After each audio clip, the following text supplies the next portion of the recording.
sa kasaysayan ng tao. Siya ang rurok ng kasaysayan ng Israel, ang Mesiyas nilang hinihintay. Kay Jesus naging ganap ang kahulugan ng kasaysayang ito. Mga minamahal na kapatid kay Kristo, isang karangalan at biyaya para sa ating sambayanan na makapiling ngayong gabi ang isang mataas na pinuno ng simbahang Katoliko at tapat na lingkod ng Ebanghelyo. Siya ay pinanganak noong June 21, 1957 sa Manila. Nag-aral ng kanyang religious education sa St. Andrew's School sa Parañaque na dating pinamamahalaan ng Shoot Missionaries. Nang makapagtapos, siya ay pumasok sa Interdiocesan St. Joseph Seminary na pinamamahalaan ng mga Jesuits sa Manila. Siya ay nag-aral ng philosophy sa Ateneo of the University of Manila at theology sa Loyola School of Theology. Siya ay nag-ordinahan bilang deacon noong July 18, 1981 at pagkapari noong February 27, 1982. Sa unang 3 taon ng kanyang pagkapari, siya ay naglingkod sa iba't ibang ministeryo ng parokya bilang spiritual director ng Diocesan Theological Seminary sa Imus at kalaunan ay naging rector. Nagturo siya ng philosophy at theology sa Divine Word at San Carlos Seminaries at sa Loyola School of Theology. Noong December 12, 2000 ay nirang bilang obispo ng Imus.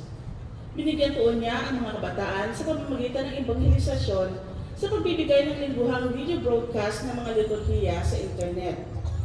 Naging arsobispo siya ng Maynila noong October 13, 2011 at naging mahalaga ang kanyang pagganap sa Synods of Bishops and the Family noong 2014 at 2015. Siya ay napabilang sa conclave noong 2013 na naghalal kay Pope Francis. Hiniran siyang isang kardinal ni Pope Benedict XVI noong 2012. Noong 2020 ay itinaas siya ni Pope Francis sa Order of Bishops. Kasalukuyan siyang naglilingkod sa maraming dicasteries at konseho ng Vatican na sumasalamin sa kanyang pangunahing papel sa pandaigdigang ebanghelisasyon at pamamahala ng simbahan. Ipinakikilala po namin sa inyo ang kanyang kabunyian, Luis Antonio Cardinal Tagle, Pro-Prefect ng Section for the First Evangelization and New Particular Churches ng Dicastery for Evangelization, Grand Chancellor ng Pontifical Urban University. Nalugod po natin siya tinatanggap bilang punong tagapagdiwang ng banal ng Eucharistia sa gabing ito. Magsitayo po ang lahat para sa pusimula ng ating pagdiriwang. Tayo na pala. Tayo.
Your Eminence, Cardinal Antonio Luis Tagle, mabuhay!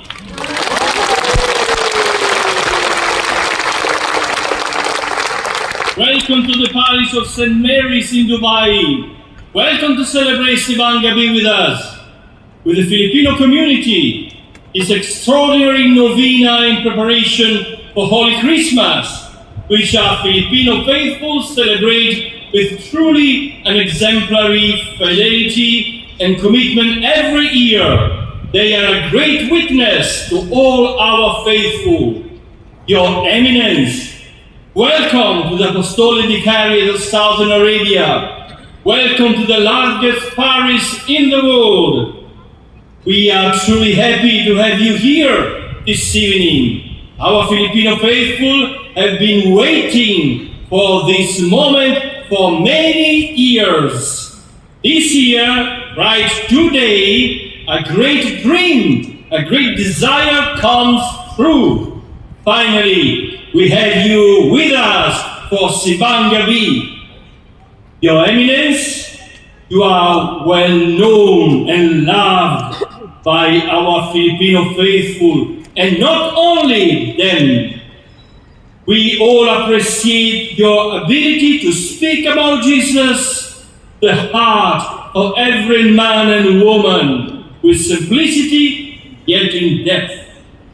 We all feel your spiritual guidance, your fatherly love, full of sweetness and wisdom, which is so precious to us. As Prefect of the Dicastery for Evangelization, the session of First Evangelization, and for new churches, you are an essential reference, to a sure guide for all of us, to a sign of the Holy Father's closeness and pastoral care for all our numerous faithful. Form the Church of Migrants in this part of the world. We assure you of our affection and prayers for your precious and delicate ministry. Please, Your Eminence, convey our most affectionate greetings to the Holy Father, Pope Leo XIV, assuring him of our filial obedience and our constant prayers. Dearest Eminence, this evening we are all very, very happy to be able to pray with you and for you and celebrate this Holy Mass in preparation for Holy Christmas. Thank you for the immense gift of being among us. And once again, mabuhay!